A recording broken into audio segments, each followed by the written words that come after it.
just give it. Right. Okay. Good evening, everyone. I'm Jean James, the president of the Jung Society in Canberra. In case some people don't know who I am, I'm not Robert James, I'm Jean.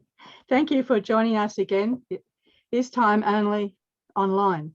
So again, there's no preliminary Robert Tulip music, library access or supper. Sorry, Stephanie.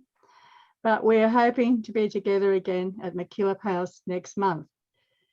Let us first acknowledge the traditional custodians of this land and pay our respects to the elders, past, present, and emerging.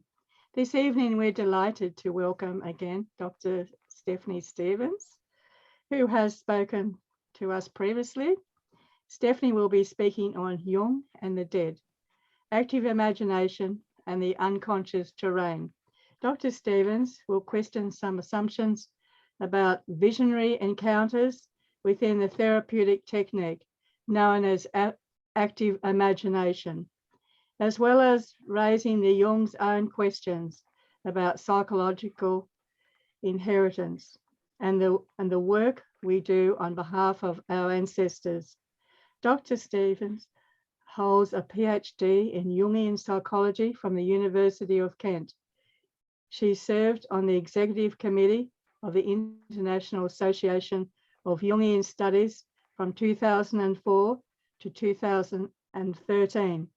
After a career of teaching classics internationally, she currently lectures at the University of Canberra in counselling. She is the author of CJ, Jung and the Dead. And we have that book. So if you don't have it or don't know about it, you'll be able to see it in our library. Active imagination and the unconscious terrain. Stephanie will talk for about an hour, then we'll have a very short break and move on to discussions and questions. Note that we'll be recording this event for later reference. Please remain muted while Stephanie is speaking. Use Zoom chat for comments and we'll open up later for discussion. So I'll hand you over to Stephanie. It's lovely to see you. Thank you so much. It's for such a warm welcome, and it's so lovely to see familiar faces in the room. And so what we'd like to do, because there's a very manageable group, if you would like to ask questions as we're rolling along, I'm fine with that, whatever suits everybody. So what I'll do is share my screen and we can kind of dive in. Let me just get my view all sorted here. So what I'd like to do, I know Jean took care of this, but and mentioned, but I too would like to acknowledge country, that this gathering is being held on the traditional lands of the Ngunnawal people, and we pay our respects to elders past, present, and future. And I think this is such a fitting acknowledgement, especially given our topic tonight. And it's, you know, really interesting that Aboriginal peoples have kind of a timeless sense about land and culture.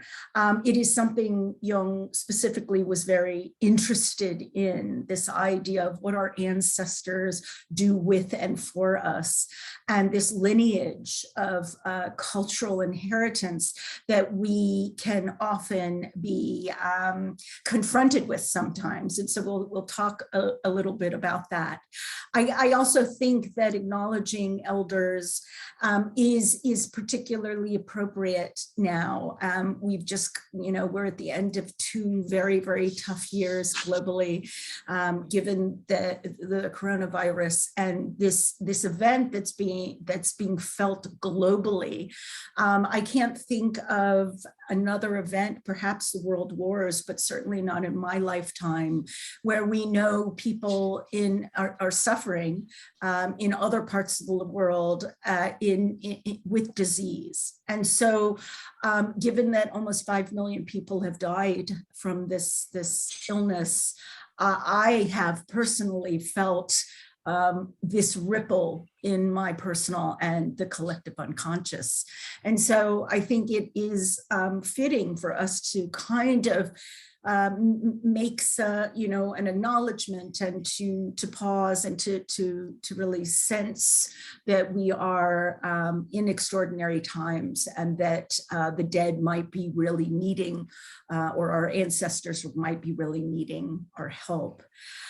So tonight, one of our projects is going to be not only looking at our relationship with our dead, but how Jung experienced these encounters with the dead, and how he grappled and came up with this psychology of the personality, in a sense, what the dead showed him.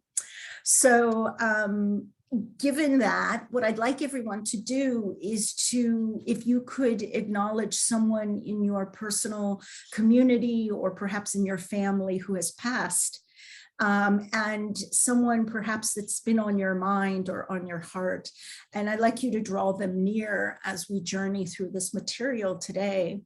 And I'd like you to just perhaps acknowledge that you being here tonight for this meeting might be one of the reasons that they have nudged you. Perhaps it's your someone in your community or ancestral lineage who's nudged you to come and reflect on how we live with our dead. So one of the things that I wanted to just, a caveat, if you will, my research really is it really derived from, and we're going to go into this tonight, around the Red Book, and the Red Book that was published in 2009. This year, the editor of the Red Book, Sonu Shamdasani, has published Jung's Black Books. It's in a 7-volume series, and it is the actual diaries that Jung wrote, from which he composed the Red Book. So one of the caveats that I just want to say is that I have not been able to confer with the Black Books. They are nowhere in Australia right now. There's no library that has them, but I have a request into the National Library to have the volumes put in the collection. Hopefully we can confer. So if you have been able to dive in, you might see some things that need updating. Please raise your hand or type in the chat if there's something you think I should know or be updated on in terms of Black Book content. So I'm very open to that. Okay, so in terms of me, how did I come to this material? I'm a trained classicist. I taught Latin and Latin literature for many years in different schools. And something that was profoundly, I was profoundly aware of is that the ancients in the Western tradition had a very strong sense of what the underworld was, had a very strong sense of what happened after death. And they had a very comfortable structure. They had holidays where they acknowledged the dead throughout the year. And so we come from this Western tradition of, having a something after death, a conceptualization, and even a geography. In terms of the Romans had a place that was the entrance to the underworld, and it was a geographical place.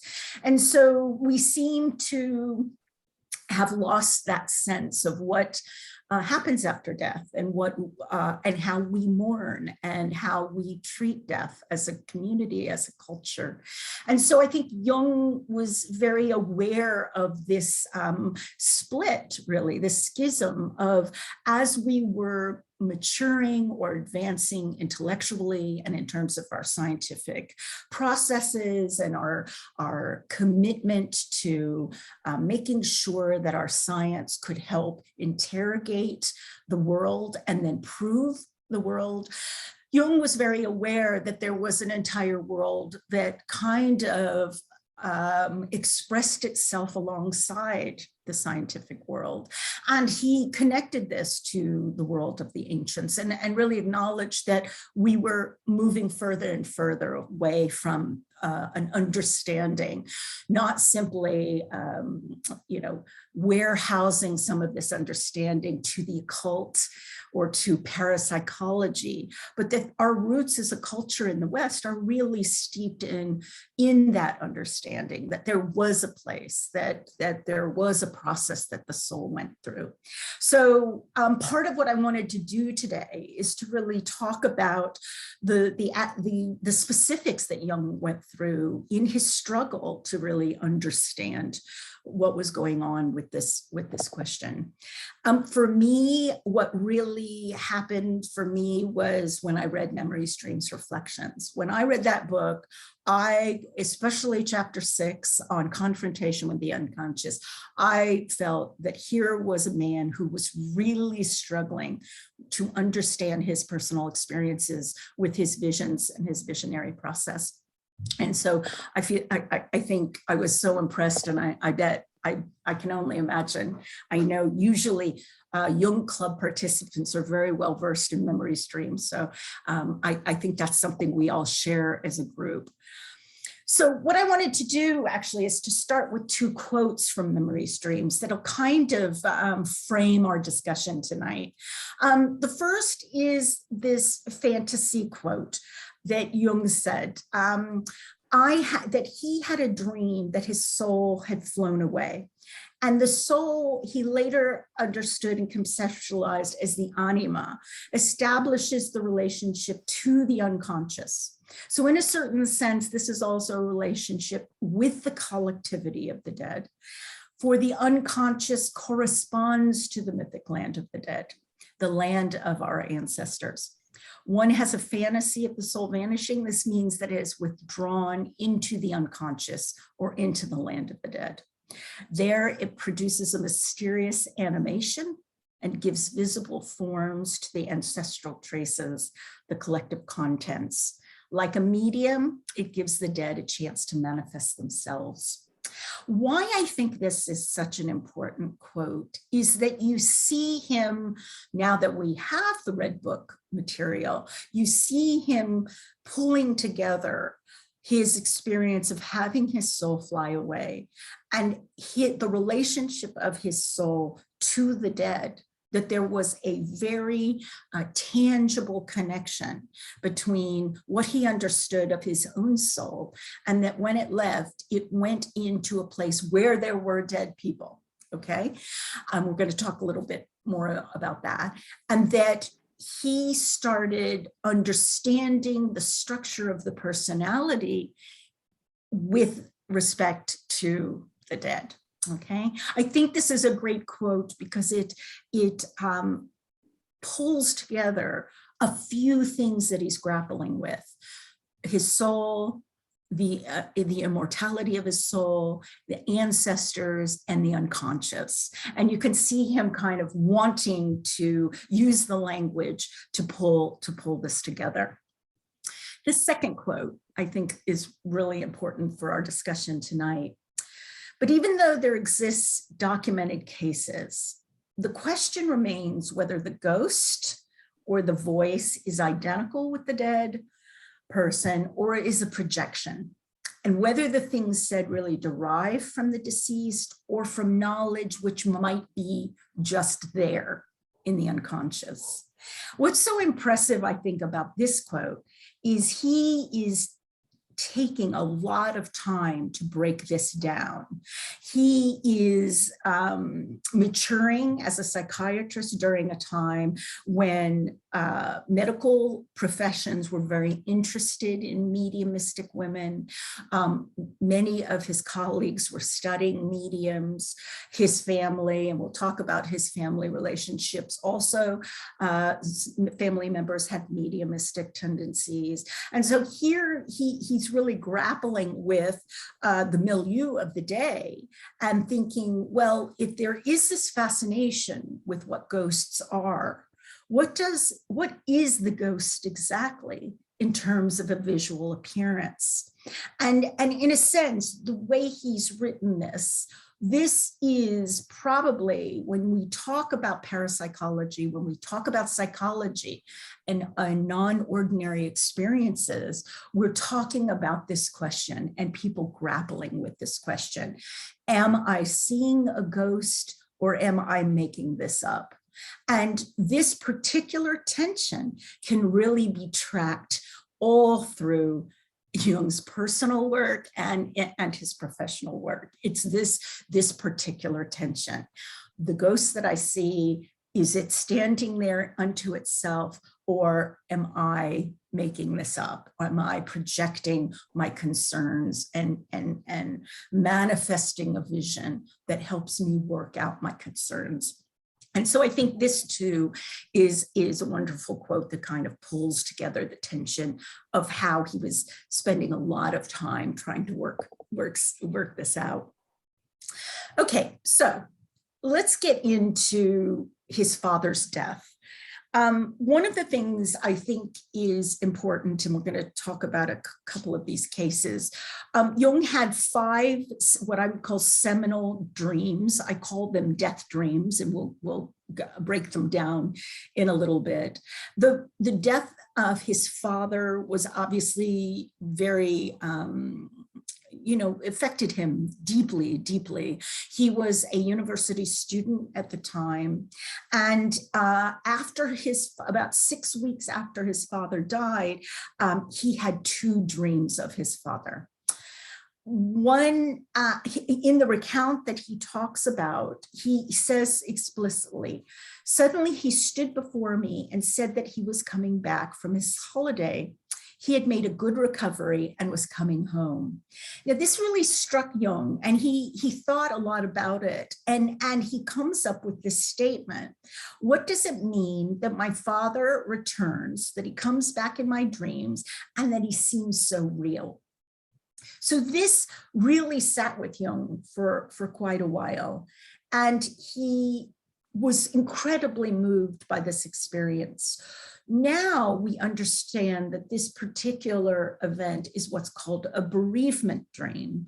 And people who study dreams, and this is far apart from Jungians, people who study dreams have categorized this as a specific kind of dream. And the language that people use to describe bereavement dreams is very different than they describe normal, regular pedestrian dreams, okay? So for instance, you have a dream where you're coming out of the grocery store and the shopping cart gets out of control and runs into your car and dents it, okay? Then you turn around and there is your great-grandfather standing there shaking his head. The way people describe each of those parts of the dream is actually, the language is very different, because they will talk about the encounters with their family, deceased family members, as feeling as if they were standing right there. There is a almost numinous quality that other dreams don't seem to have. So this dream of his father was incredibly significant. And the way he words this question, what could it mean that my father comes back, is a very different experience than he would have asked, why am I dreaming about my dead father? And so this is a particular moment in Memories Dreams that alerts us that not only is Jung experiencing the dead, the deceased, in a very different way, but the language that he uses to describe it becomes different to the language that he will develop to categorize other types of unconscious experiences. Okay, so the death of his father was a significant event. Now, so I thought what I'd do is just go through a bit of a timeline and contextualize the timeline in relation to his experiences of the dead. So after that particular dream of his father. About 6 months later, he writes a paper, and it's called, and he writes a paper to deliver to a group of students. He belonged to a student club called the Zaffingia Club. And here is the Zaffingia lectures, if you can, I'll pull it up so you can see it. And what this club was about was each student would take turns delivering a philosophical or a contentious idea, would contextualize it, and then open the floor for debate. So this dream lingered with Jung for almost 6 months, and he wrote a paper about why aren't we more concerned, and we being the scientific approach, why aren't we more concerned with interrogating the possibility that the soul is immortal? And so he presents this paper, and much to his dismay, and you know, he becomes quite bereft, the fact that it doesn't gain any traction with this group. In fact, they're so disinterested that they almost dismiss him, and he becomes quite despondent. What was important about that particular paper, and I do recommend, I'm sure you have a copy of, it's an amendment or an additional volume to the collected works. You probably have it in the library. What's great is that the introduction is done by Marie-Louise von Franz, and she says that if you go back and look at some of the ideas that he's trying to grapple with in terms of the immortality of the soul, you can see the beginnings of what he would eventually write about in the collected works about the personality. So those seminal ideas are starting to kick off based on this really important set of dreams around his father. So that was in November of 1896. During this time, too, you know, keep in mind, you know, Swiss life on a Saturday night was not, you know, what we have in terms of multiple entertainments around all of our streaming networks and Netflix and whatnot. And so people went to each other's houses and had seances. And so Jung was incredibly interested in this. And we have notes indicating that Jung attended seances up until 1935. At least we have the notes to them, the notes that he took. And that even after the Red Book and the Red Book material, even after, you know, several of volumes that he wrote, that he was still attending seances. And so his cousin, Helene Priswick, was one such medium. And the family kind of gathered on a Saturday night to see, you know, who would show up and what she would say, you know, so they were very interested in watching, and Jung became interested in watching her behavior. So the question was, amongst these, you know, young psychiatrists that were training at the time, is what are these mediumistic women doing when they're doing that? You know, where are they going when they do that? And when they say they're talking to the dead, what is happening exactly, right?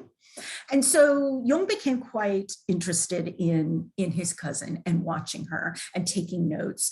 And at the end of his residency, his medical residency, he approaches his supervisor at the psychiatric hospital, the Bugolzi, and he says, I would like to write a study on a person, and I will keep them anonymous, about mediumistic behavior. And I want to kind of contextualize it in terms of what psychologically and psychiatrically is happening when she shifts to this mode of speaking to the dead. His conclusion, also a very interesting, it's not very long, and I highly recommend that you read it. Can't pinpoint the volume, but we can put that in the chat later. What he concludes at the end of this thesis, doctoral thesis, is that mediums are kind of strange and odd people in terms of what they know how to do. Now, Concurrently, Jung himself is experiencing that tension between his number one personality and number two, which everyone's really, really familiar with. The number one personality, which is Jung out in the world studying, father, husband, doctor, and his number two personality that he was incredibly explicit about, that had all the timeless, spaceless qualities that the soul might have, right? A soul that was mindful of the passage of time and the various time periods, okay? What we see in terms of that number one and number two personality is contextualized in the Red Book as the spirit of the times and then the spirit of the depths. And so the number two personality is the spirit of the depths, is this connection, this visceral connection to the unconscious and to the land of the dead, okay? So the doctoral thesis kind of comes to this conclusion. At the same time, he is noticing in himself that he's got these two, this division. Is it a split in his personality? And he's worried about this. But he's observing that. So he finishes his dissertation. In 1906, he starts writing to Freud. He and Freud realize that they have very common interests, okay? Both being interested in the new talk therapy, both being doctors, both having gone to medical school, quite a bit of an age difference, but they begin writing, and they agree in 1907 to meet up in Vienna.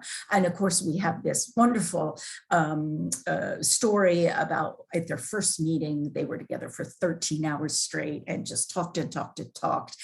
And shared their common interest in what Freud would call the occult.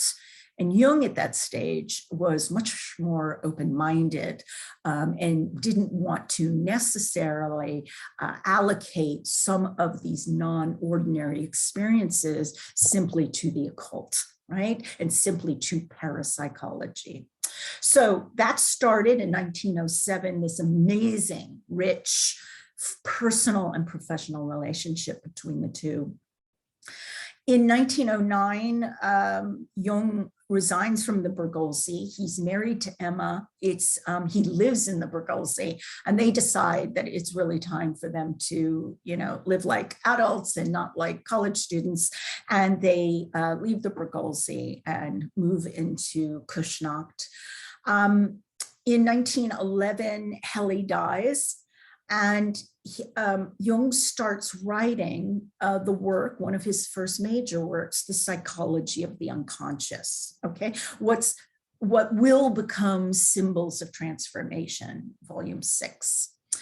Why this is very, very important is because what he does seems to be taking up his doctoral dissertation, but with another woman, okay? And he's very interested in this woman's visions. And that it's a written account of a series of visions, very deeply detailed, that this woman has. And he begins to take these visions and analyze them and make projections about her mental illness and her recovery based on the visions. Now, he's never met her, and so there's some ethical issues, obviously, around this. But the first part of this study, and the second, he does this in two parts because he publishes Psychology of the Unconscious in two parts. And he is very interested in these visions and what the symbolism in the visions mean to her illness. She's a depressed person. She's also, it sounded like she might have suffered a bit of manic behavior. So he goes about publishing the first section. There is rumblings around Freud's response, and Freud is worried that Jung is going way, way too over into the parapsychology occult version of things. And he even says, beware, beware, I don't want the muddy waters of the occult to get you, you'll sink in them. Jung is kind of offended by that because Jung's spin on things is much more open. He's not categorizing non-ordinary behavior in the same way. Something we want to also mention, and it is because of some recent research, I say about 5 years ago, a psychiatrist in Britain named John Launer wrote a great book called Sex and Survival about Sabina Spielrein. Now, Sabina was a patient of Jung's in the Bregalzi Hospital, and Freud was the one who sent Sabina to be treated by Jung. What they realized, this is before, this is around 1907, what Jung realizes straight off is this young woman who's about 17, 18 is incredibly smart. And so what he does as part of her treatment is he brings her along on his rounds to discuss other patients, even though she herself is being treated by him, right? So there's questionable ethics around that. The reason Sabina Spielrein is really important to the story is that we come to understand that her role with Jung and Freud is a lot more significant than was previously thought. She becomes very attached to Jung. He helps her not only become better, but helps her apply to medical school after she leaves the Bregalzi. She goes on to study psychiatry herself and to become an analyst. She becomes quite a well-known analyst. She goes back to Russia and ends up actually being Piaget's, the great educationalist Piaget's analyst. But what ends up happening in the process of these 5 to 7 years is that she falls in love with Jung.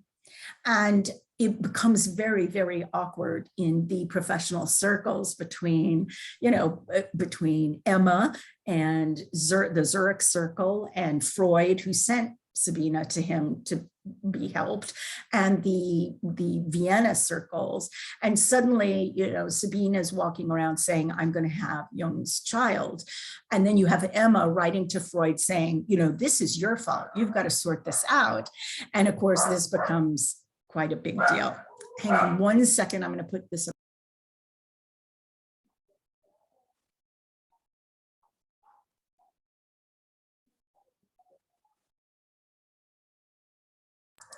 Sorry, I have a dog problem here. Okay, so Sabina becomes quite a bit of a central player in the story, much more so than we previously thought. And as a result, Jung becomes, Jung's writing to Freud saying, I don't know, no, nothing has happened between us, but she seems to think that this is a big deal. And basically, we know that there was some kind of affair that occurred with them. And of course, this it raises questions about sleeping with your clients, which we now know is not a very good thing. It added a lot of tension, a lot of pressure to Jung's personal and professional life. And so what we want to do when we're looking at Jung's life around this time, we want to consider not only the pressures that are happening with Freud professionally, but this issue about this woman who is in the middle of all these circles and obviously is feeling that she has dibs on Jung more so than his wife, right? So in 1912, the first of the death dreams occurs. If we take the first death dream being in 1896 of his father, the next set of death dreams start and cover 1911, 1912, and end the very end of 1912. So I'm going to just switch slides and just talk to you very briefly about what I consider to be the death dreams. The reason I feel these are really important to discuss is I feel that the dead were attempting to say to Jung, not only focus on us, but focus here on us. My sense is that the way the dreams were unfolding they were working on Jung's understanding not only of how we live with our ancestors, but were teaching him also about the personality and how the personal and the collective unconscious and consciousness all works together in the personality. So we have the dream of the father in 1896 with the message being, wait a second, why has he come back to me in a dream? So that was the message. One of his first dreams, Memories Dreams has it in occurring in 1911, but Shamdasani thinks it's 1910. We have the Ancestral Spirits Dream. Very short dream where three wigged gentlemen who are in these, 16th, 17th century ornate white wigs are talking to Jung in Latin. And they're asking him a question, and he is not able to understand them well enough to answer them. He actually says, I don't know what they wanted. I don't know what they're saying. Now, what's interesting is Jung did know Latin incredibly well. So Latin being one of the lingua franca of a well-read person, he also knew Greek very well. So this dream is very interesting in that it poses him a question in Latin, a language he knows, that he's unable to answer. And so this sits with him, and he walks away from this dream feeling that he needs to answer it. And what he does is he ends up going and working on the psychology of the unconscious and looking at various levels of the personal and collective unconscious. So here the dead were saying, pay attention to us, pay attention to what we're saying, where we're saying it, and how you're going to respond as a result. The second dream was the Austrian customs official dream. This is a great dream in that it looks to be this grumpy, surly customs official really looks to be Freud. And very symbolic of Freud. And everyone in the dream points to this grumpy, official saying, he's around here a lot. He couldn't die properly, so he's wandering around. And so also very significant, also pointing on one level, on a personal level, that the relationship was having tensions, and that the way Freud was looking at psychic content was not necessarily lining up in sync with the way Jung was embracing the content he was exploring, okay? At the end of that, you have a knight who just kind of walks across the plaza, and Jung and everyone knows that this knight has been dead for a long time, but this knight is clearer in symbolism. And so Jung kind of has this moment where he's like, well, a customs official is closer to my own time, and yet very old-fashioned and almost out of date. Yet this knight, with its clarity and its substance, feels closer to me than in a sense, Freud does. The Logia Dream, really interesting.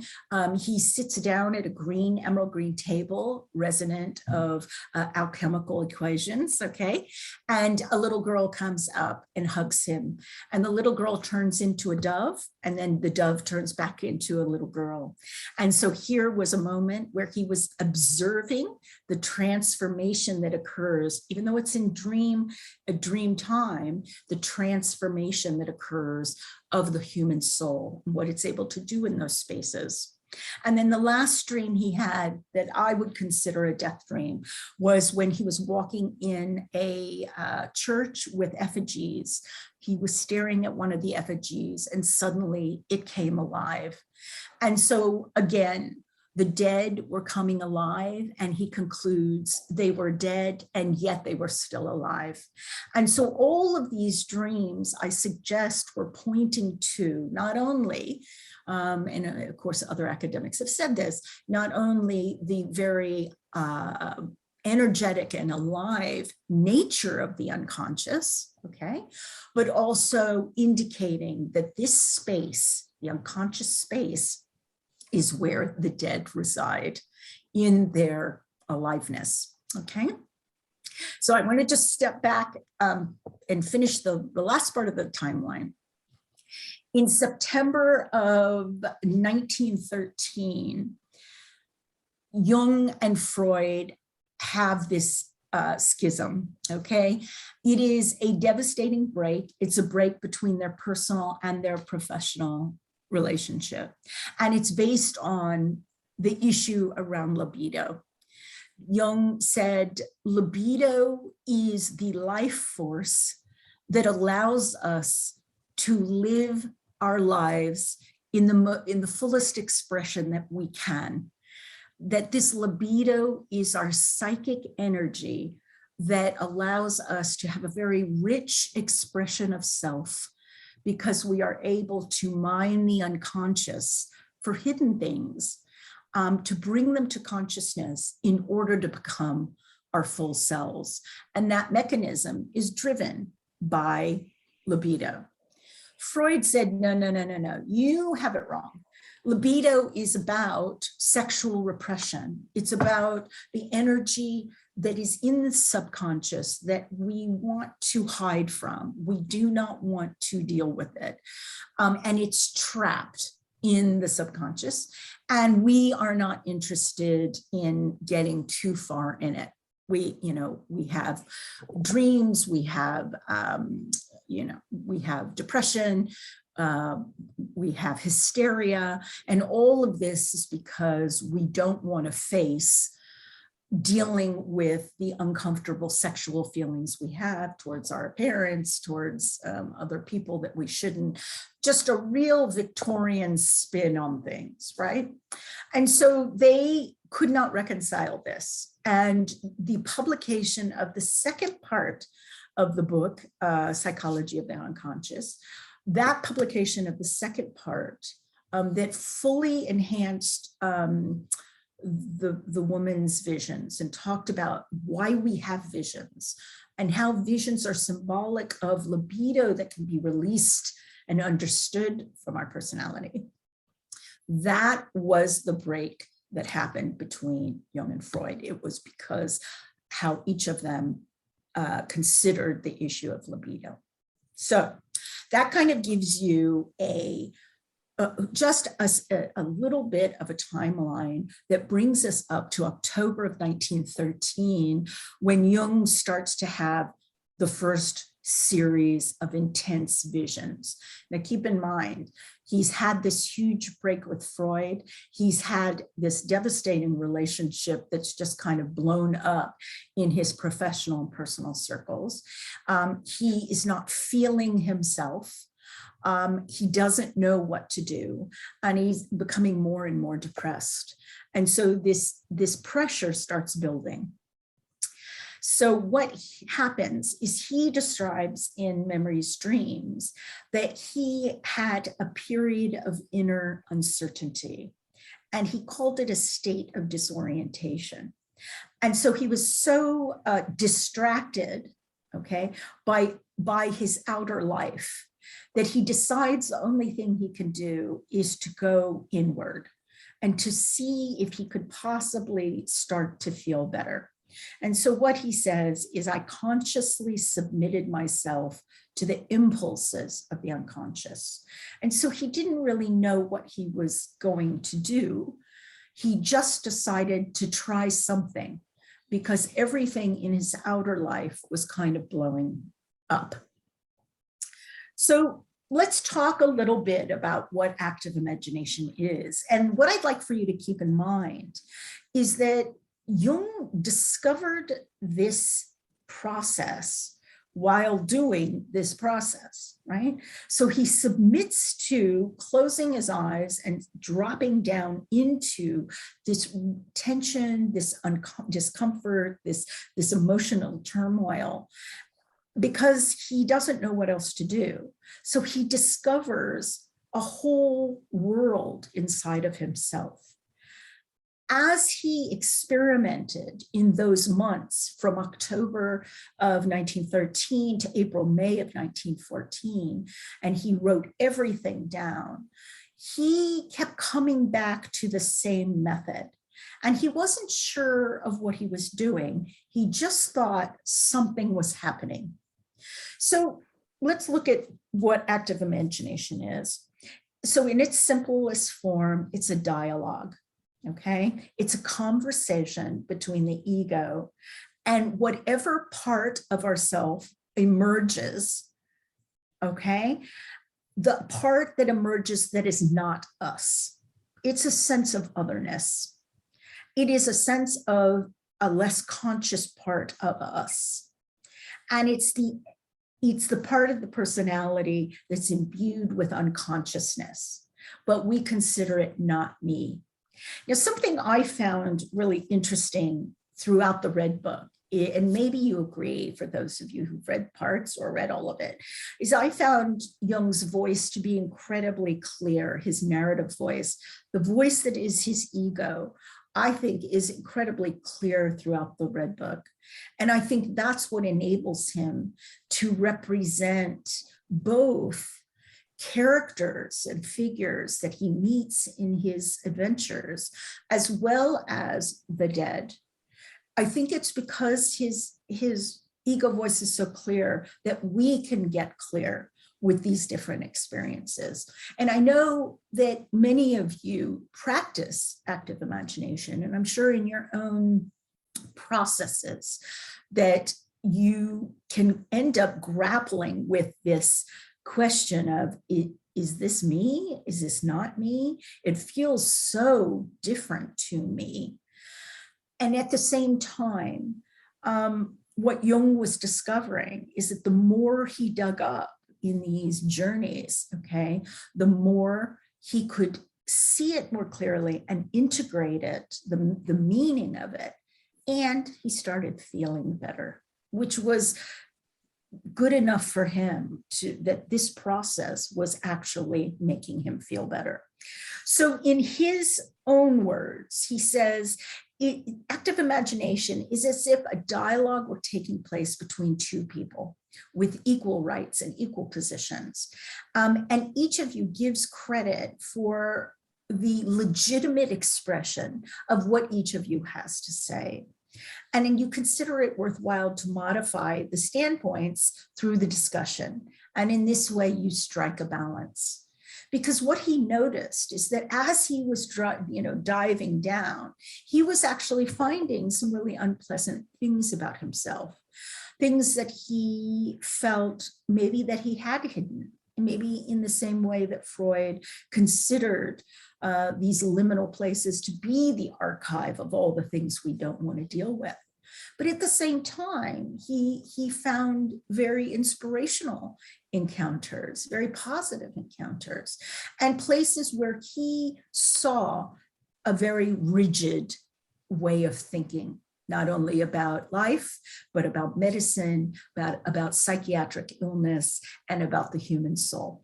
Okay, and so active imagination became a method of accessing unconscious content in a way that dreams can't. Okay, so dreams are great, and in fact, dreams are a more perhaps truer, more authentic expression of the unconscious because the ego's sleeping, right? But in active imagination, you can be attentive to what's coming up and be engaged in the process of sifting and shifting in that way, okay? So the reason we've gone into this active imagination is also to get around to the stuff about the dead. So what I'm going to suggest is that there were 3 defining moments in the Red Book material.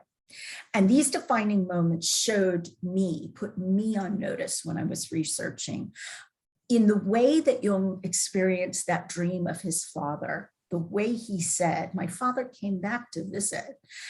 The way he said it put me on notice that there were possibly other occasions where he was thinking differently about the dead than other encounters in his active imagination. So he says in Memories, Dreams, quite early, so we're going to say that quite early was in his Red Book material, I had learned that it was necessary for me to instruct the figures of the unconscious, or that other group, which is often indistinguishable from them, the spirits of the departed. So here Jung is saying, in my travails and travels through my personal and collective unconscious, I experience two different things. I experience figures of the unconscious that emerge, and I actually have to direct them, okay? But I also experience a very different category of content in those places that's called, that would be considered the dead, spirits, souls. So I thought this was, in the same way as the father dream, really indicative of him really trying to grapple with, I am having these experiences where I'm talking to all types of beings and creatures and historical people, and yet some of them I know are dead. All right, so there's this element of discernment that he's applying, and he can't quite let this go. The second defining moment is in a part of the Red Book called Initiation. Now, at the very beginning of Liber Primus, the entire book is dialogue driven. You have Jung, you have the spirit of the depths, you have the spirit of the times, and you have Jung's soul. And they're all chatting. It's very chatty and it's very dialogue driven. And then all of a sudden, he has this moment. The spirit of the depths was silent. And so they've been chatting, and all of a sudden, one element to the trio disappears. Since I was scared, and I was nauseous, I could not and did not want to listen to the depths. But on the seventh night, the spirit of the depths emerged and says, look into your depths, pray to your depths, and waken the dead. Now, this doesn't seem like a very big moment, but this is a big moment. And the reason this is a big moment is not only is the spirit of the depths saying, come here, come to this place in the unconscious, because I want you to orient yourself to this spot. But what happens after this episode, this exchange, is that the Red Book becomes visual. It's like a technicolor movie. What was solely dialogue driven now has weather, has colors, has costumes and different clothing, has journeys from one place to another, has passage of time. And suddenly, with this next depth, and the connection again to the dead, by awakening the dead, he awakens this world that becomes beyond simply discussion and discourse. And so this is a seminal moment, definitely a seminal moment in his material. The third moment occurs in Liber Secunda, and this is also a very important moment. When we understood Jung's very odd little book called 7 Sermons to the Dead, everyone had a lot of opinions about the way it starts. It's an odd work. It's a work that looks like it's channeled. It's designated to, Jung only passed it out to a few people in his circle because it was such an odd work. He said it kind of came to him after his house was haunted. And so this book starts in a very odd way. And it starts with the dead coming back from Jerusalem. Now, no one knew, why the dead were coming back from Jerusalem until the Red Book was published. When it was published, we learned that, in fact, the dead went to Jerusalem, and we know now why they went and when they went. Right before they go, Jung has fallen asleep in one of his active imaginations. Now, This in itself is very significant. So he's in an active imagination, like a meditation, and in that space, he falls asleep and wakes up in another level of consciousness. And he falls asleep when he's in a kitchen, okay, talking to the cook. And all of a sudden he hears this noise, and it's the throng of dead who are coming through the kitchen. And he says to this group, where are you going? And this character named Ezekiel says, we're going to Jerusalem to pray at the Holy Sepulchre. And Jung asks him, do you think I could come with you? Because this looks like kind of a fun thing to do. They're animated, they're on a mission. And Ezekiel says, you cannot come with us because you have a body, but we are dead. And the reason this is so significant as a defining moment is because here we have the first time when Jung, well, Ezekiel defines for Jung what the dead means. And the dead is a disembodied soul, okay, or a discarnate soul. And so this is a significant moment because it is from this time that when Jung talks about speaking to the dead, we can understand that his understanding of what the dead means are souls without bodies.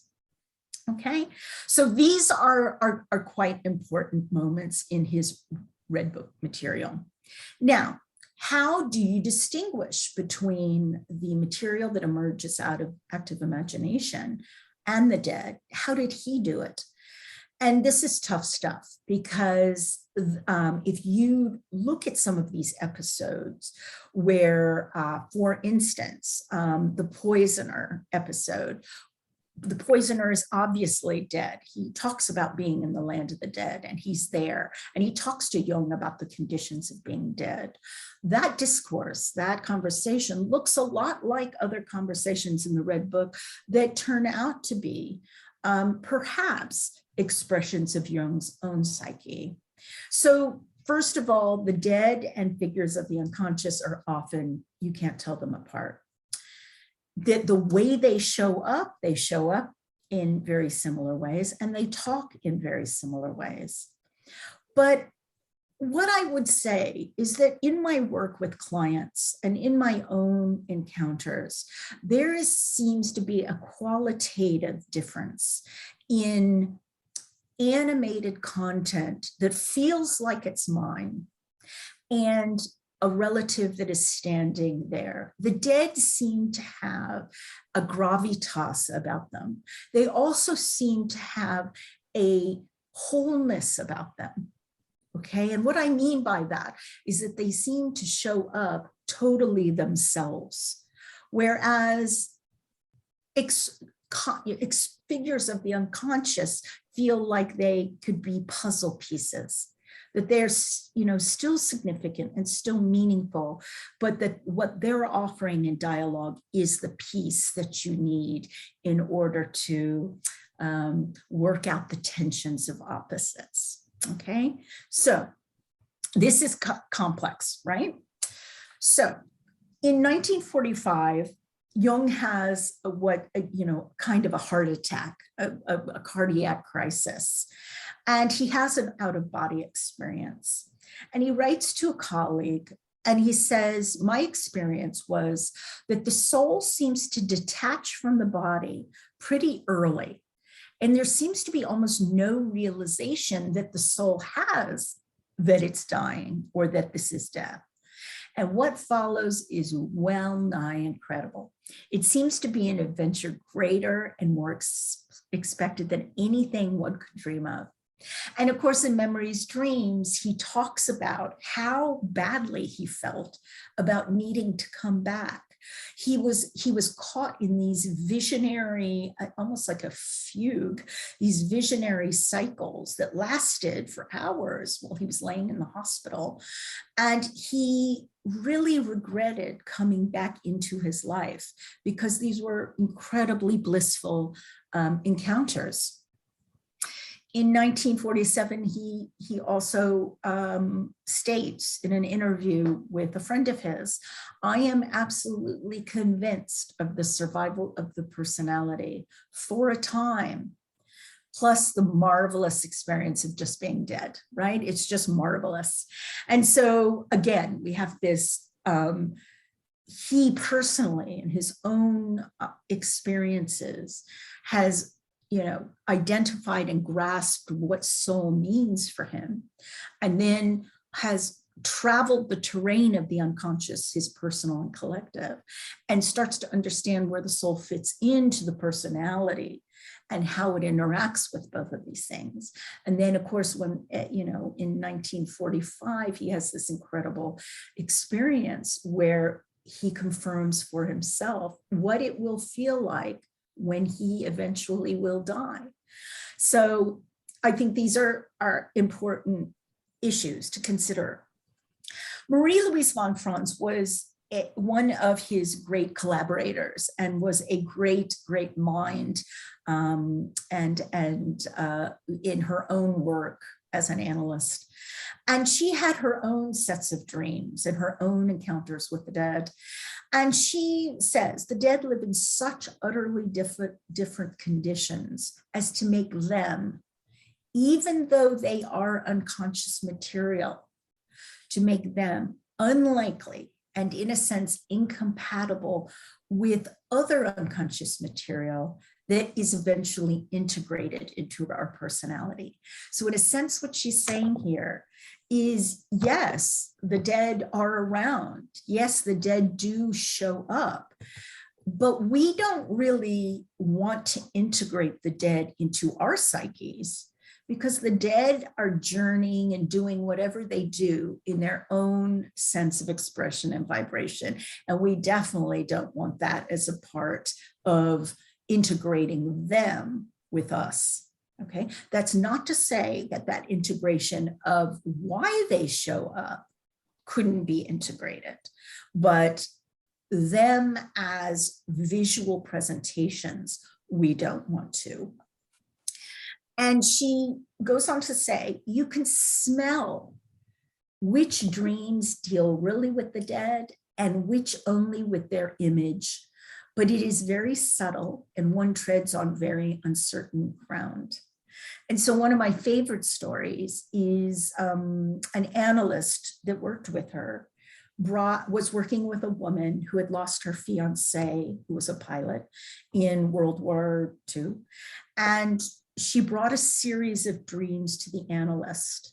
And the analyst said, I actually can't figure out this series. She brought them to Marie-Louise, who said, the reason you can't figure it out is because 3 of these dreams, that's the real pilot in his discarnate state showing up in her dreams. He's dead. That's not her projection. And the analyst was disbelieving. She said, no, that can't possibly be. She said, okay, take them to Jung. Don't say a thing. Take them to Jung. And Jung chose the very 3 same dreams and said, these are not projections. This is not her subjective content. This is where the pilot has come back to visit, right? So in our last moment to have a look at is a letter Jung wrote to a pastor who had lost his brother. And he assures the pastor Pat Flynn of the genuine experience of his encounter with his brother, but says that there are dangers of associating with the dead because it entangles consciousness of the living too much in the transcendental state, resulting in unconscious and perhaps dissociative phenomena. Okay, so basically, Jung's saying, yes, of course, your brother was there, and that was a real experience. But what we want to understand is take real care with your interactions.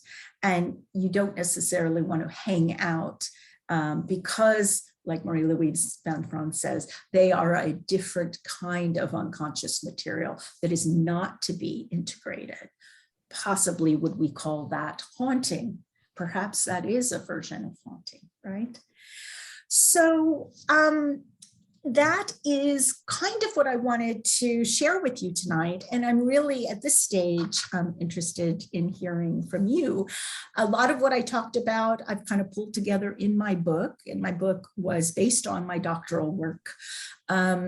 It is very heavy in terms of being drawn on passages from the Red Book, but if you're a real Red Book fan, then hopefully you could enjoy some of that. So I'm going to pause here and I'm going to stop sharing so I can see you. Okay. And whatever you'd like to do, Jean, did you want to take a break? I'd like maybe people to have a few minutes, so it gives you a bit of a breather to go and have a drink or do something. Okay. Toilet stop or just a drink for just a few minutes, maybe five minutes. Sounds great. Yes. And we'll be back at 10 past. Okay. Sounds great. Good. Yeah. They're happy. They're happy for you too, to voice their opinions. Yeah. So it's Constance, what time is it for you there? Sorry, you're muted. Yeah. Yep, I just unmuted. We're all used to that, Stephanie. We hear it on the radio, all of a sudden.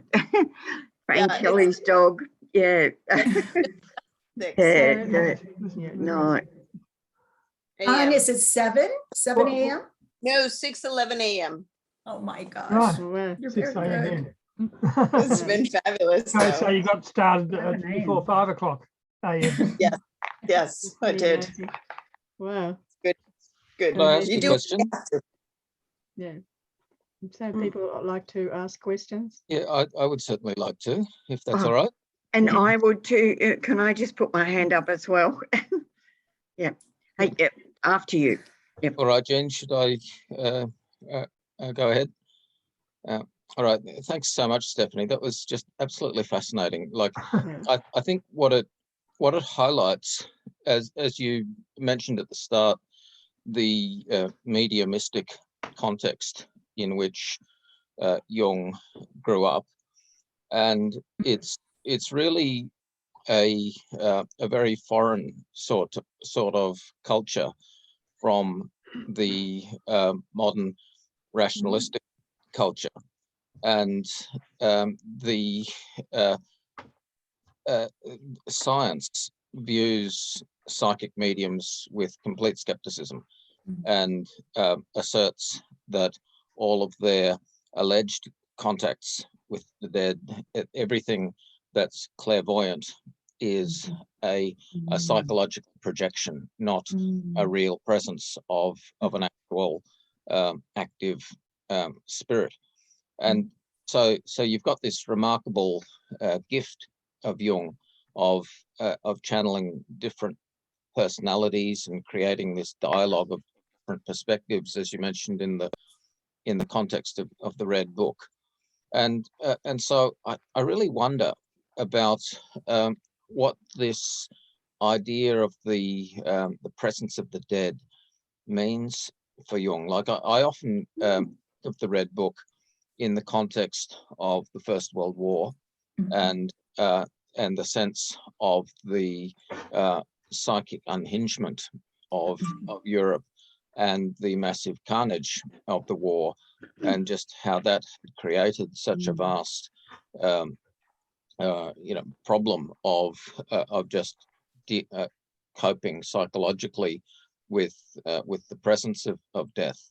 But then I think another factor that's really important is to recognize that our secular world has a tendency to simply ignore the past and try to say that the present is somehow independent of the past, which is not true.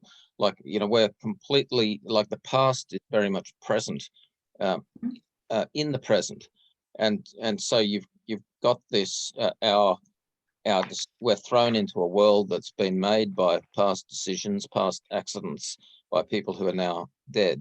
So they still have a causal presence, and so our spirituality does of necessity involve this real sense of connection with the past. Like, when you read great spiritual classics, you're actually connecting in some way with the mind of the author, but not in a way that sees the past as active and intentional in the way that Jung is describing these ghostly apparitions and presences, but more it's a passive thing that we can encounter and directing causal possibilities. But yeah, like I really struggle with this. I've never had any sort of clairvoyant experiences myself that I would say convince me that there is such an independent reality. So I'm quite open to the idea that these things are psychic projections. So yeah, I just wanted to raise those sorts of questions and invite your thoughts on those issues. Yeah, I think there's a lot there, Robbie. You've hit on a lot there, but one aspect of what you've touched on, I think, is what was the purpose of the dead for Jung? And I think one of the big things that the dead do for him is pose to him, what about us?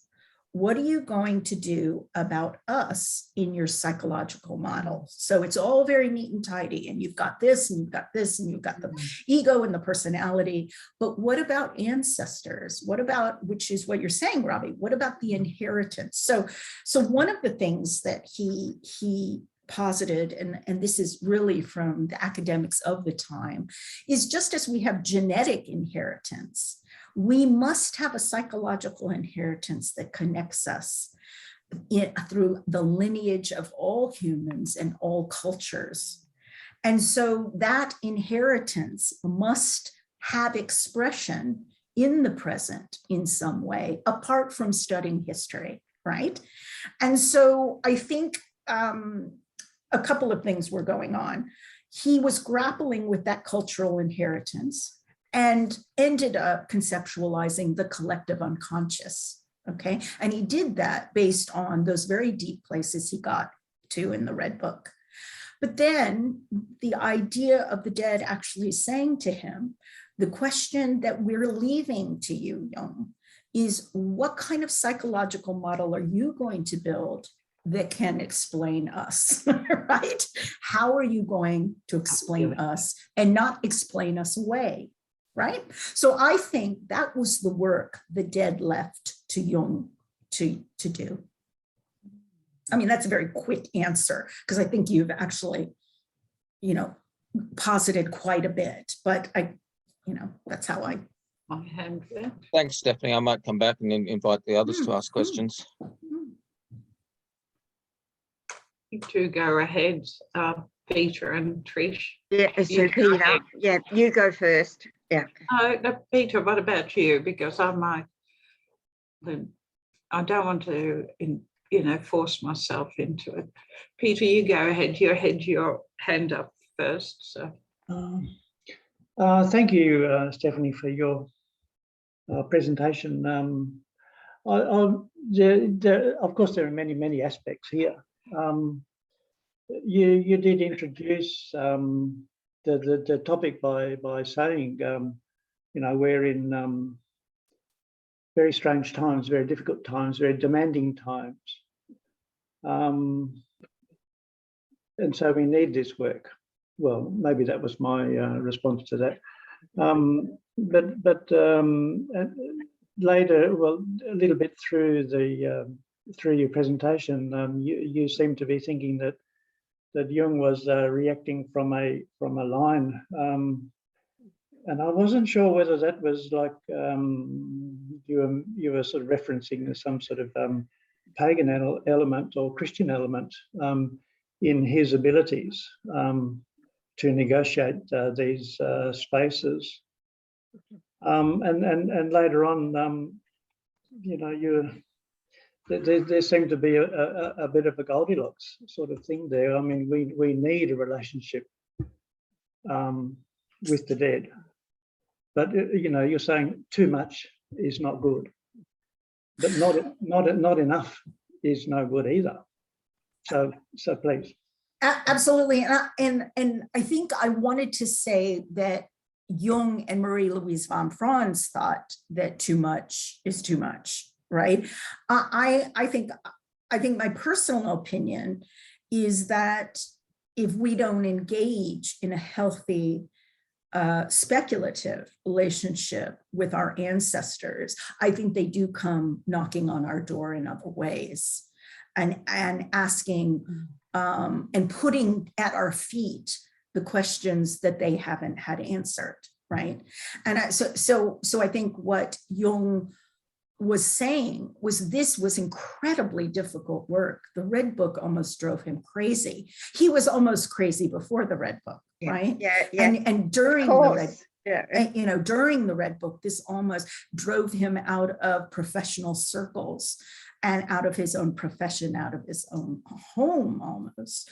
Incredibly challenging work. And so I think where he landed was, if you can navigate those choppy, stormy waters and figure out a way to mine the richness of them, then you're going to be fantastic. You're going to live your best life, right? But that doesn't necessarily mean, and what I think Marie-Louise von Franz and he was saying in that letter was that the integration process that happens with the personality doesn't need to happen in the same way with the dead. Does that make sense? Well, yes, but we're up against it in terms of the culture. I mean, we have All Souls Day, one day a year, and yet that's completely overridden by, this ghastly Halloween stuff. I mean, as a culture, we are we are certainly discouraged. I mean, I'm sure all the people on this call will know that whenever they want to talk about something which has death in the sentence, people change the subject so quickly. Yeah. I mean, so, we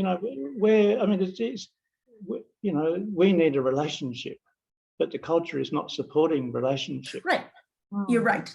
That's absolutely right. That's a fact. We don't talk about the dead. We don't mourn. We don't talk about mourning. We don't talk about honoring. And yet we come from cultures in the Western canon that did, in fact, do that in a healthy way. So we've lost that impulse. Right. And so it doesn't surprise me that haunting can be, everywhere, and in the Red Book, Jung says, you can pretend that the dead don't exist. You can pretend, but just know they're going to come knocking. And he uses that. They will knock on the door. Okay.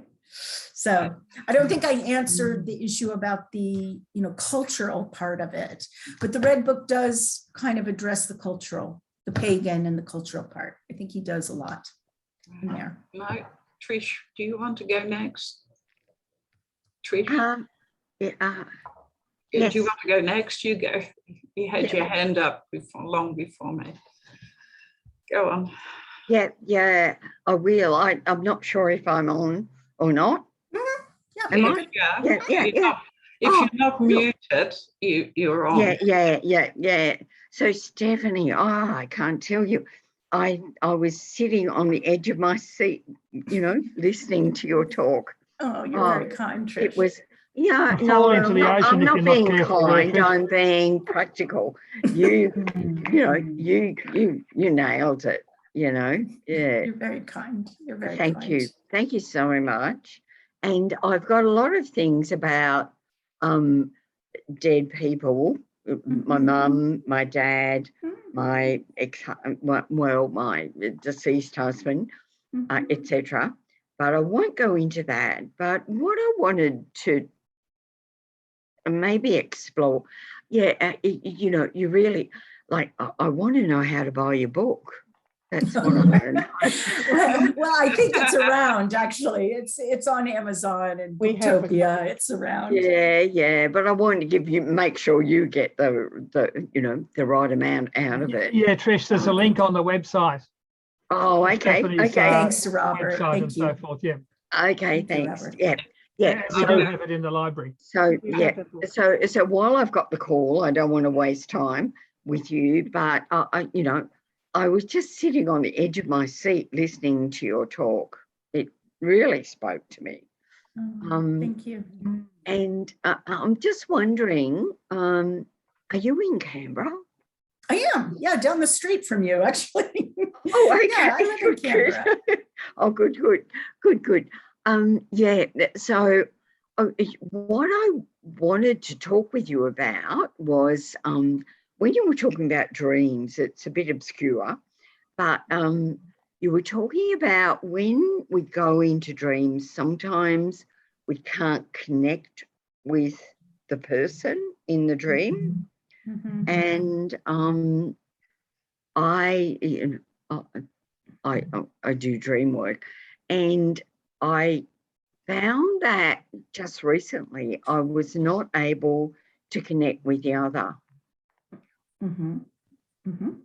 And I'm just a bit concerned about that, And that was like, in a dream space, Trish? Was it in the dream space? Yeah. I'm doing a thing with Robbie Bosnack. You probably, you know him. Wonderful. Yeah. Mm-hmm. So I'm doing his course, and my dream partner could not get me into the other, Okay. into another person. Mm-hmm. Mm-hmm. Or like, we don't need to, go into the details of that, but Well, one thing I want to say is I see Dorothea is here, and I do not want to step on Dorothea's toes because Dorothea is our wise dream person. I am not a dream specialist. My interest in dreams are adjacent to the unconscious product. So I'm interested in dreams in so much as it helps us round out what's happening between consciousness and personal and collective unconscious. But what I would suggest is if you are having trouble connecting in that dream space, to try and connect consciously while you're not sleeping, right?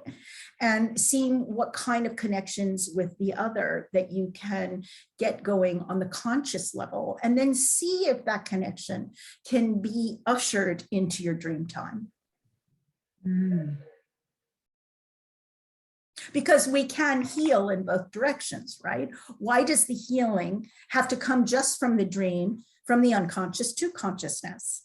Wouldn't it make sense too that consciousness can shift in ways that allows us to heal our unconscious? Yeah. So perhaps if you shift it around, you can get somewhere. Just a suggestion. Okay. Yep. Thanks for that. Yeah. But I think Dorothea might have a lot more to say on that. Yeah. So I'll talk to Dorothea later, yes, because, yeah. Yeah. Okay. Thank you. So Constance has a question. I see her hand's been up. Constance. Okay, my question is, right. My question is a few parts. Okay. Thank you so much for your presentation. I just wondered if Jung was able to shift his consciousness while in a wakeful state to have these experiences while he was going about his life. Was he able to shift his awareness to kind of an active imagination space without being in meditation?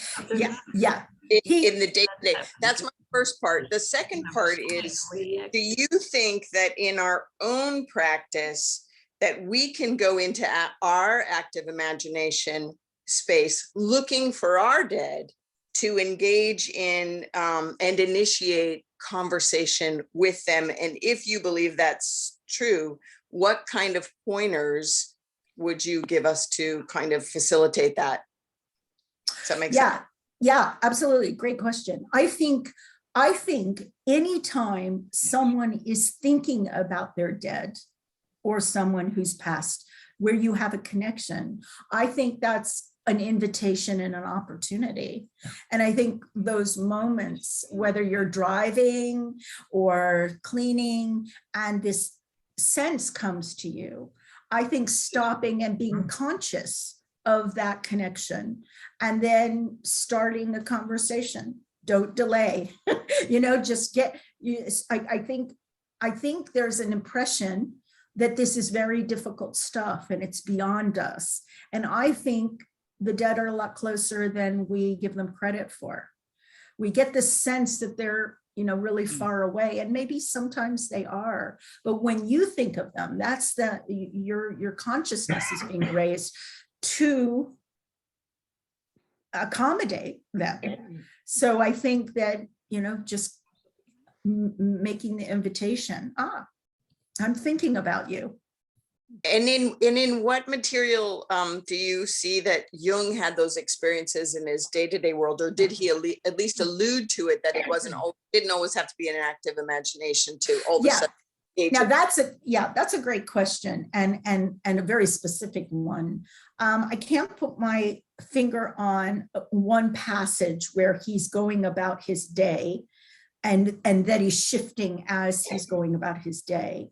But Yes. There are indications while he was with clients that, for instance, there is an apocryphal story of him being able to interpret a dream that he never heard.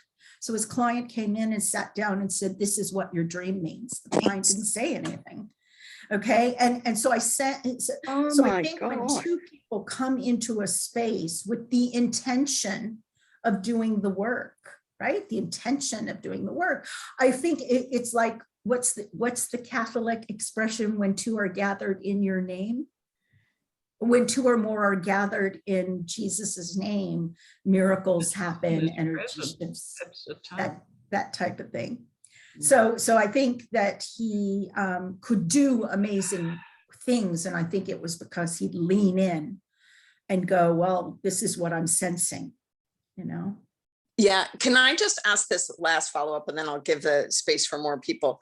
The other question that I have is, do you think that, or maybe it's not even a fair question, is it when we engage in those conversations with our own dead, or even when Jung engaged in conversations with his dead, was it always about resolving things unsaid or kind of helping, or was it always like power, like this whole No, it wasn't. Now he's kind of cagey on those specifics of his own dead, but he was very generous with descriptions of Philemon, his guide, right?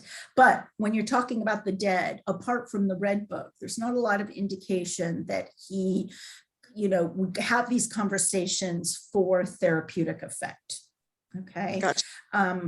So there isn't a lot of data on that, but I think if we were to, like Marie-Louise von Franz has the stories, she has good stories about him, like the interpreting the dreams that were the dead person showing up. He knew what that felt like, right? The garden party dream is a great dream because he talks about going into this dream. It's a garden party. She's dead. She's about to die. And I haven't seen you in ages and I'm alive. And he names everyone in the group talking to each other. Now that takes a level of discernment in unconscious spaces to be able to have that kind of knowing, right? So, yeah. So backing up, you're saying that even just thinking of our dead and going in those spaces in our own active unconscious, whether we're out and about driving, like you said, or going into our own like space of, like Jung did, eyes closed, going in, we can kind of think of the person and start the dialogue? Yes, I think we can think about the person and start the dialogue. I think it can happen that way. And I think the dead come and knock on the door. I think it happens. I think it's a two-way thing. I think it's a two-way thing. So Mary, I know you were waiting. Yes, I know you were waiting. Okay, I really enjoyed your talk because I became actively clairvoyant and a medium about 35 years ago. And I worked as a clairvoyant and medium, having private consultations. But I found I had to go in a deep meditative state to contact the dead, to disassociate with my emotions, my physical body, my mental body. It's a different space, it's a sensing. And I often people would ask me, oh, can you contact my mother or my brother or whatever it is? And I found I couldn't request it. The dead don't turn up when you want them to. They can't, we don't have a power over them, but they can, we can attract them. So sometimes sometimes I haven't been in a meditative state, and the incidents, for instance, John was looking for his specs for weeks, you know, and he said, I can't remember where I left, I must have left him behind somewhere. And then I just piped up and I said, Mum says, my mother's been dead for 16 years now, and she had passed over at that. I said, Mum says they're in a cardboard box in a garage. And he said, you know, I haven't been in the garage for ages, you know. So why would I be in a cardboard box? Anyway, months later, he was cleaning up in the garage, and there was a big cardboard box, leftovers from a charity store. And we were packing up. He was helping me pack up. And it was twilight, it was dark, and you couldn't see. And they must have fallen out of his pocket into the box, and he just closed the box. But that's the type of thing you can laugh about and have fun. But on a cruise, for instance, I'll give you another example. We were at tables for two because we had some bad experience sitting with heavy drinkers at a table, and it became very awkward. And anyway, so we decided to go on tables for two, but they're very close together. So as we were leaving this particular dinner, there was this lady not far from us. She said, oh, I've had a massage upstairs, you know, and so for my back. And out of nowhere, I don't even remember her name. I said, did you fall off a horse when you were 14? Because I suddenly had this image of a girl about 14, I estimate the age, falling off a horse. And I said, did you fall on to your right? And she said, I can't remember. I said, well, that's what I'm getting, that you took the impact on your shoulder. And it's, I said, I'm no physician, I have no right to diagnose you. But if you have it checked out, you'll find your backache originated from that fall when you took the impact on the shoulder, shifted a vertebrae here, and the body compensates for it and swings the other way. So, you know, and I don't never know when things come up, but I was obviously in a relaxed state. I certainly hadn't been drinking, but these things come up when I'm in a relaxed or deep meditative state. And I first experienced it but then I had difficulty snapping out of it. When you move into that dimension, you can't function in the physical world. And I had to learn to channel it and switch off and operate on this level, on the material level, physical level. And I think that's what, Sorry, that was the difficult part. So it sounds like you experience what Jung was experiencing, the conscious disengaging from everyday life, and the internal, in a similar way as we meditate, where we pull our energy in and then focus inward. So the fact that you say, well, some of this stuff happens when you're what feels like very, very far away, and that if you were to open your eyes, you're like in a different place. That makes a lot of sense in terms of the way Jung describes active imagination, right? That you are in a different level of consciousness, yes, right? Yes. And that different level of consciousness is actually connected, okay, this is what Jung says, is connected to other consciousnesses, right? And that the information that's kind of on that line, if you will, is going to be more accessible when you're in those spaces, as opposed to the noisy clack clack of consciousness. They're completely different worlds. And as I explained it to people, that once you experience your own soul, your own spirit, it becomes an automatic thing to see other spirits around you, whether they're carnate or incarnate. And sometimes I have difficulty when I get a vision of a person, whether they're dead or alive. You know, they could be just distant on the other side of the world. Yes. So then I ask the spirit questions, And sometimes it's how they present themselves and the language they use. And they think, oh, well, that's from 100 years ago, you know, so that he can't be around anymore, you know. And sometimes it's the language they use, and sometimes it's the way they dress or the way they hold themselves. I thought people don't prance about like that anymore, you know. Yeah, You know, the high stiff collars and things, you know, that's a giveaway for me, the fashions. So, you know, Mary, Jung had this experience. He was on a train and he started having a vision, and he didn't know it was of someone drowning. And he connected it to an event many years ago when he was at military service. He had remembered that someone had drowned, and he thought it was very odd, and it went on for a few minutes. Then when he got to his station and started walking home, the kids in the family met him and said, you know, the younger one almost drowned a few minutes ago. So, you know, this concurrent moment in this, and you said you sometimes are relaxed when this information comes to you. He was on a train, he probably let his mind wander, and then he was receptive to being in those spaces. It's a state before a dream state, and before, it's, I can't explain it. I haven't worked on it lately, so I've been doing other things, but and I sort of felt I didn't want the responsibility of it anymore, because it is an enormous responsibility. Like, you know, depending on what comes up or who turns up. I can tell you about one incident that I had, a spirit who wouldn't leave me alone. And it was a very strong-willed Scotsman who passed over during the First World War, and he turned up at a meeting. It wasn't a seance, I was in front of an audience, and he turned up out of nowhere. And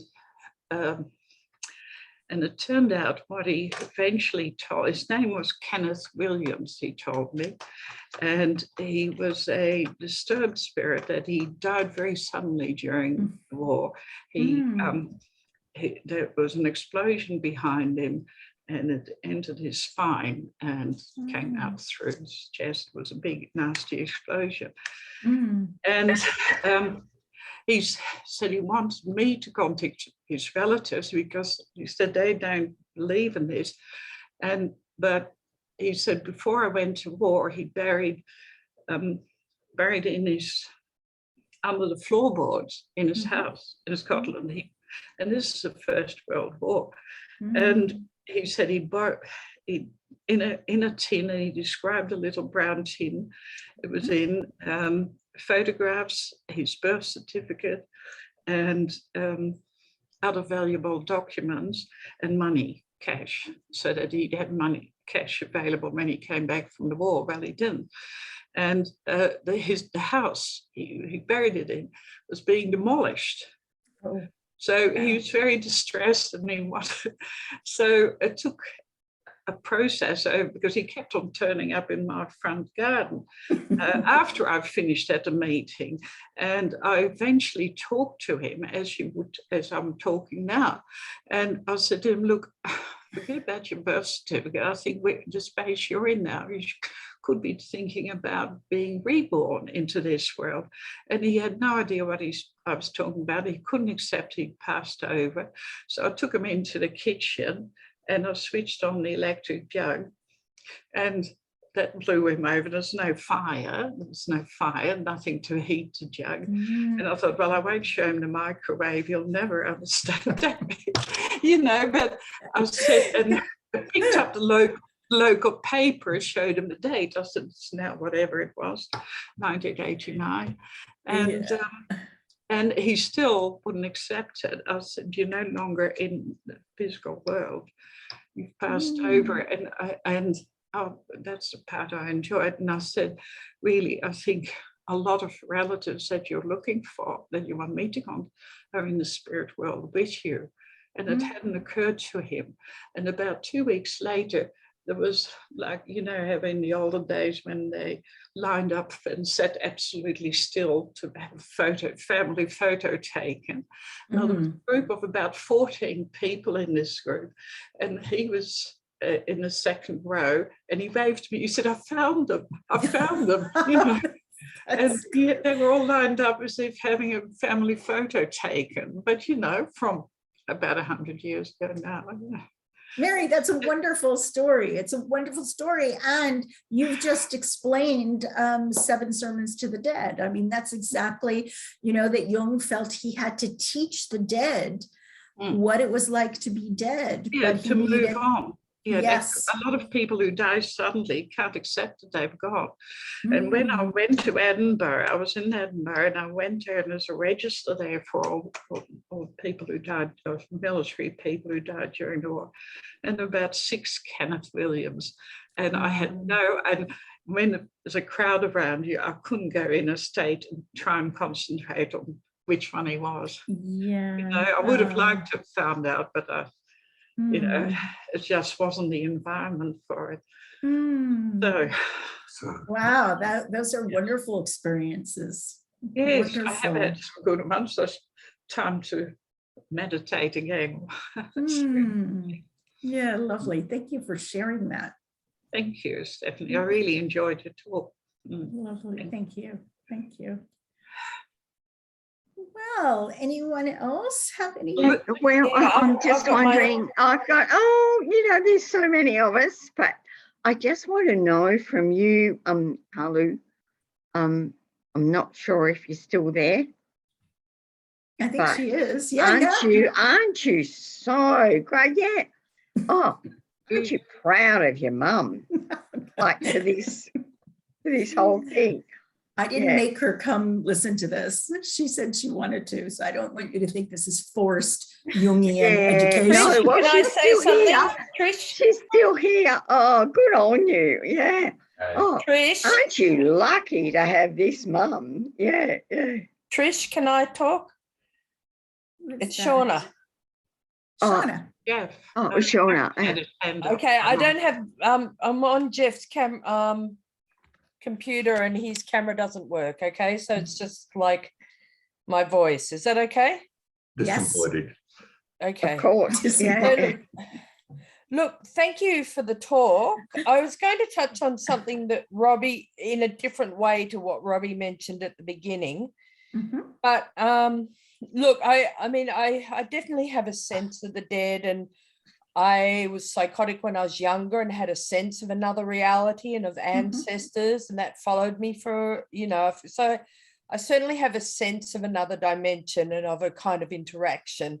But I also have gone to uni and studied analytical philosophy, which kind of tells you there isn't a non-physical world, and we, you know, we live in a physical world, science will tell us, and consciousness, when we are conscious, that's hard to explain, and there are theories to try and explain consciousness and that try and explain it in physical terms. It's emerged from the brain. It's because it's in complex creatures that can kind of take in information about their environment and also have a sense of themselves and predict and make models of their environment.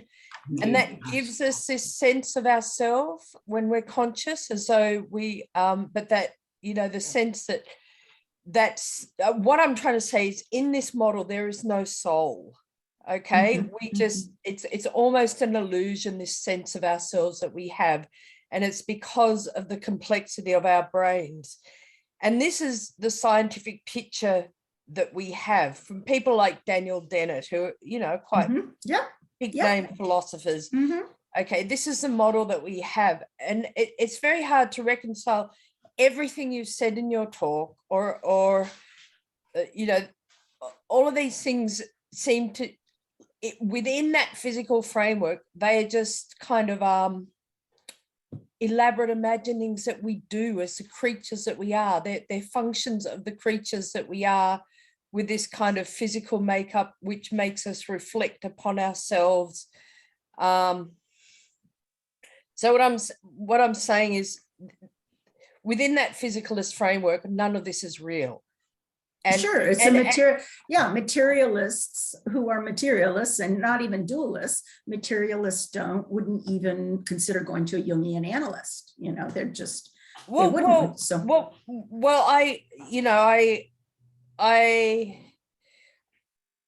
I don't think we can just write off physicalism. You know, I think it's really important. No. So it's like holding these two realities or reconciling these two realities where a sense of ancestors or a sense of our dead it is important to give a kind of a richness and depth to our lives. But at the same time, you know, we have this very physicalist picture which tells us that you know, our brains are sort of complex in a certain way to create the sort of consciousness we have, and that all of this stuff is really just a function of you know, what these brains are doing. Mm-hmm. And I think it's very, very hard to, I almost think you can't bring those two worldviews or pictures together. They can't be reconciled, but we somehow have to hold both of them, you know. And I agree with you. I totally agree with you because, you know, look what, you know, 1,000 years of materialism has gotten us. We're in a really bad way right now with climate change and, you know, COVID and the economics of our complex lives. And so if we don't manage a way to hold the tension of both of these approaches, it doesn't really bode very well for us in the next 30, 40, 50 years. So I think you're right. I think we have to find a way to recognize we live in a very physical world, and those people who experience something else apart from the physical world, there needs to be space and time for them to weigh in how they experience the world. You know, I came to Jungian studies because I just had one too many odd happenings that I couldn't explain according to science. One of which was I had a dream about being on a bus and seeing very specific things. It was a very weird dream. And the next day I got on the bus and there it was. It was all right there. The person with the hat and the person with the scarf and the bus driver with his name tag, it was all there. And so, you know, I had many of these experiences that were pointing to the fact that I had a consciousness. And of course, I went to Jung because Jung helped explain the experience that I was having. You see, so not everyone's going to, you know, I have colleagues who teach cognitive behavioral therapy because that is the way they see the world in terms of psychic distress is about the way you think about yourself in the world. And if you change the way you think about yourself in the world, you will get better and be at peace with yourself in the world. I am a Jungian. I can sit and try and change the way I think until, you know, the end of my life. But if I don't bring my soul perspective along for the ride, I won't be able to make those changes about the way I think and feel. You see? So I hear you, Shauna, I hear you. And I would and it's fine. And I was really just throwing it in there because I know it's something I struggle with because I come from a Jungian perspective as well. Yes. You know, but I you know, after looking at the stuff that leans on science, you know, I'm very persuaded by it. And and I kind of go, I just don't know how to hold these conflicting worldviews, you know.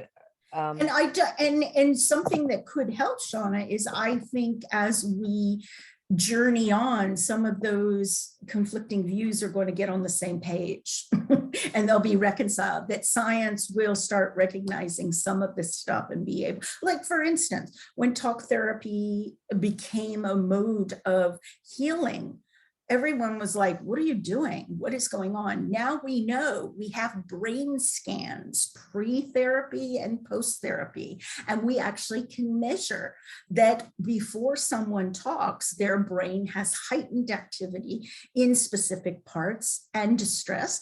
After talking, those sections of the brain have calmed down. Same with meditation. You see, so science is now caught up to what, you know, the early psychiatrists and psychotherapists knew.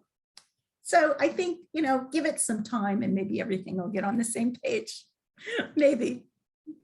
Okay, thank you. Thanks. It's a good point. Yeah, I just want to say, Carly, you're so lucky to have the mum you've got. Yeah. That's very nice of you to say, Trish. I think I'm lucky to have her, actually. That's what I think. I definitely agree. I'm so proud of my mom, and I was so excited to like be in this space and like see my mom talk about what she's really passionate about and what she's like learned a lot about, because I was definitely there when she was writing her book, and it was so amazing to have another woman as a role model to be really intelligent and be able to communicate all the things they know. So I think I am very lucky to have my mom and to have such a powerful role model in my life. That's very sweet, sweetheart. And it was great to have you here, with us. So thank you so much. Thank you so much for having me. Yeah. And didn't Robbie, you want to? It's a total privilege. Yeah. Now, Stephanie, I want to come back to your very first remarks about Indigenous acknowledgement, because I think it's incredibly important for talking about the presence of the dead in Australia. That you know, the obliteration, genocide of Indigenous society in Australia has left us with a really strong denial of the possibility of the presence of those spirits of the ancestors. And that is a great source of trauma in Australian society. And so I just I suppose I just wanted to say that acknowledgement of country and of elders past, present and emerging, and our prayers for reconciliation and respect are ways of opening up a very stiff-necked culture to like we have a very arrogant imperial culture which is in very severe denial of the spirit, and it generates a great deal of mental illness. It generates a great deal of trauma and loneliness and anxiety in white Australian society, apart from, of course, the primary trauma for Aboriginal society. And I think, I mean, it's just acknowledgement of country is just the first step, or even a half of a step towards, again, you know, being able to hold the tension of what feels very opposite, a culture that is wedded to the land of Australia, or Ngunnawal, if you will, and country, and a white culture that came here to get it and to have it. And so by holding the tension between these two realities can only be healing, you know, can only be healing. And so, you know, if each of us is able to kind of recognize that tension, then certainly that's this much closer to being able to heal what's happened here in the last 200 years, hopefully. So there's a theme of sensitivity, of spiritual sensitivity, which requires a really marked cultural change in the imperial cultures of the world. Oh, absolutely. And I think, well, you know, I see the trends in the last, you know, 3 or 4 years, especially with George Floyd and the, you know, the mess in in terms of race in the United States, you know, this theme cannot be quiet any longer. And so the tension has risen to consciousness so that we can consciously reconcile the karma, you know, so we can reconcile it. And so what, you know, Fanny Brewster, if any of you are interested, Fanny Brewster is one of our own very few African-American Jungian analysts out of California. And she's written a wonderful book called Archetypal Grieving. And she connects the slave narrative to the killing of young adolescent African-American boys today. And she connects that to say that we have not grieved we have not reconciled and grieved our slave narrative enough to avoid the killings of Black boys on our streets by white policemen. So she guides through her readings to be able, again, to hold those narratives, to recognize that, and Robbie, you were talking about this earlier, to recognize that past in our present moment and to become conscious of that moment so that we don't have to enact that moment, right? So there's a powerful line in the Beatitudes, blessed are those who mourn, for they shall be comforted.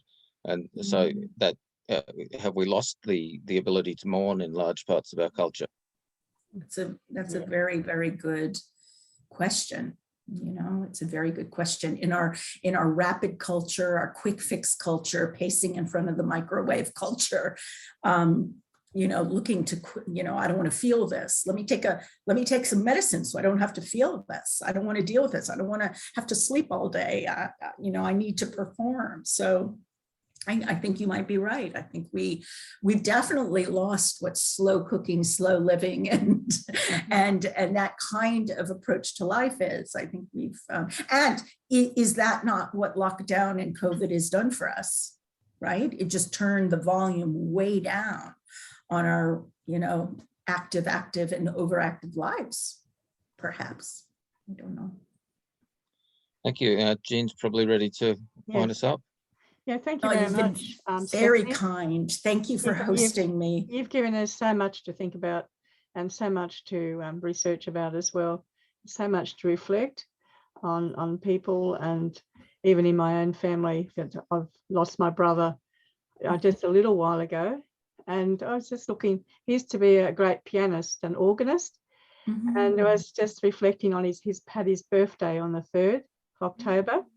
And I was reflecting, I actually had the sense of feeling him playing the organ in the house and the piano. It was just a great sense of him being in the house, you know, this just in energy and everything. So it was just an amazing thing to have that experience, you know, just a real awakening of and Jean, a testament to you being open and conscious of the experience. And not dismissing it like, oh, he couldn't possibly be in the house. Well, what happens if he was? And that your openness can be very healing.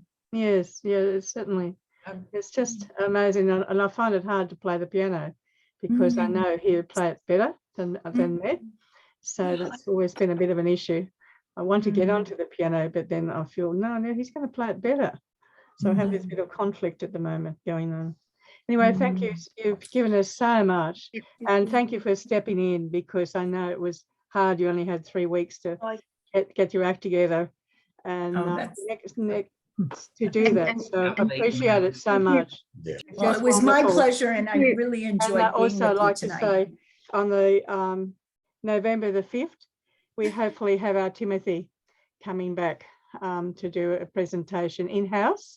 So everyone is welcome, and we'll be doing Zoom. So if you're from interstate or overseas, you still can come along. Hopefully in Hopefully. McKillop House. Thank you so much. Anyway, and I'm just wondering if Peter, like, I'm just looking at you, Peter, and I'm thinking that maybe there's something you want to say.